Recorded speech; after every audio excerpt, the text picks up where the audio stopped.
month ago. You played in Barstow, California for 40 people, most of whom were there for $2 taco night. Bill and Ted, what have you got to say for yourselves? Be excellent to each other. And party on, dudes. You were supposed to unite the world and save reality as we know it. Bill, we've spent our whole life trying to write the song that will unite the world. Why can't we just go to the future when we have written it? Whoa! And take it from ourselves! But isn't that stealing? How is that stealing if we're stealing it from ourselves, dude? Congratulations on a most bodacious cinematic quantum entanglement experience. It was stellar, dude. Well, thank you. And thank you so much for forcing yourself to say it through that horrible rubric that you had to stumble. No, thank you so much for saying it and for putting it that way. I really appreciate it. I had to go full Bill and Ted language for that for you. Yes, I'm most grateful. Thank you. So it's been such an epic ride for you, the cast and creative crew since the first Bill and Ted movie over 30 years ago. What are the feelings that you're going through when you see the final cut for Bill and Ted Face the Music? It's complicated because when you're planning something, and we had the fortunate / unfortunate event of planning this thing for forever, and scrambling to get this thing made for a decade and a half. But when you're planning something for like this, you can always hold what the dream might be in mind, that it could be anything. It could be anything.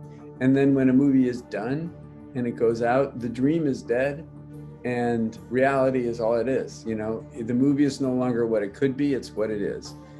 And that's always weird for me. And I'm not talking specifically about Face the Music. I'm just saying that's a strange experience, letting it go into the world where it's it. No, nothing to say about it, nothing to do about it. For this one in particular, it's a really great feeling. It's great. And I'm only feeling it now, like having these conversations and talking with you about this now, feeling like, holy shit, it's freaking over, it's out. It is what it is.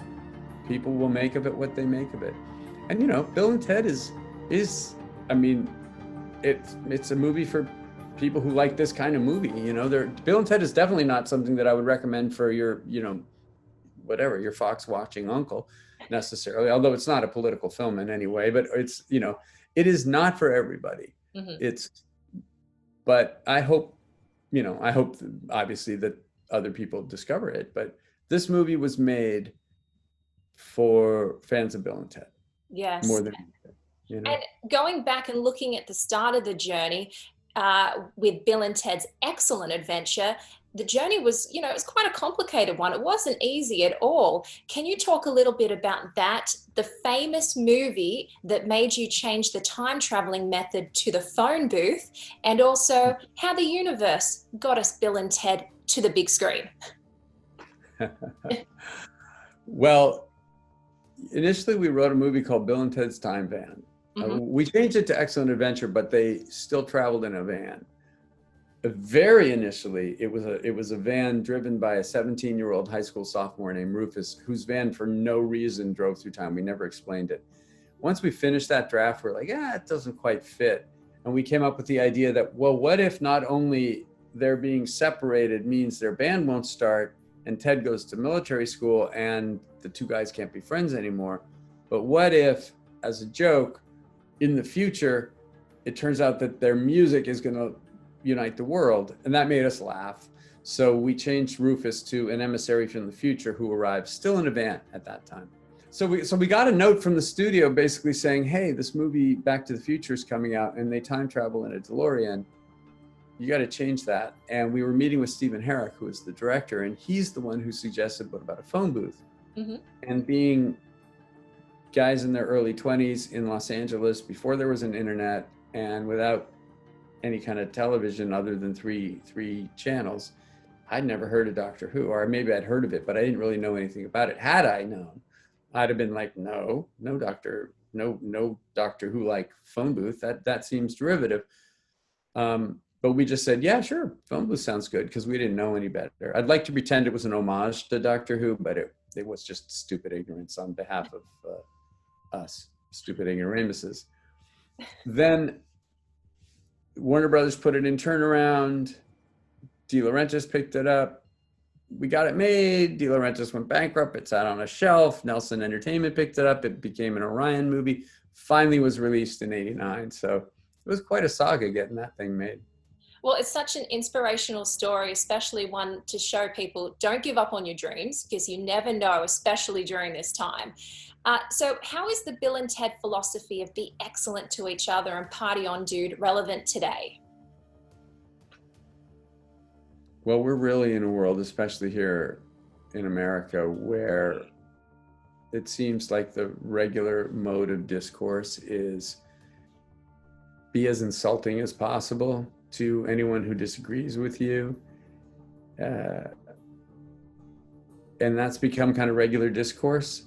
So maybe you could say that these characters who have been doing this since they were invented in 1983, honestly, that's when we first invented the characters. Wow. Maybe in a weird way that we've hit a moment where what they have to say has a little more resonance than it would have had the movie even been released 10 years ago, when we first were fighting to get this thing made. Look, nobody would wish a global pandemic on anyone. Nobody would wish the kind of political discourse we have in America on anyone. No one would wish this kind of cultural division on anyone. Given that that stuff is happening, hey, maybe this movie is a little bit more of a little balm for that.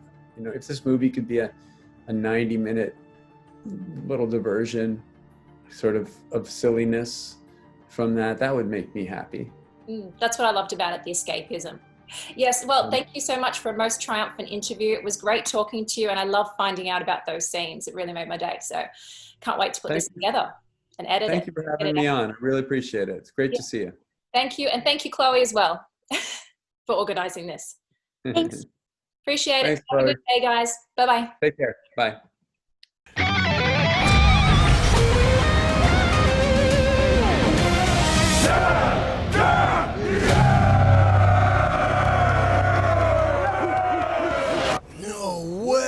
How'd you like our song? It's a little on the dark side, but you know, that's cool.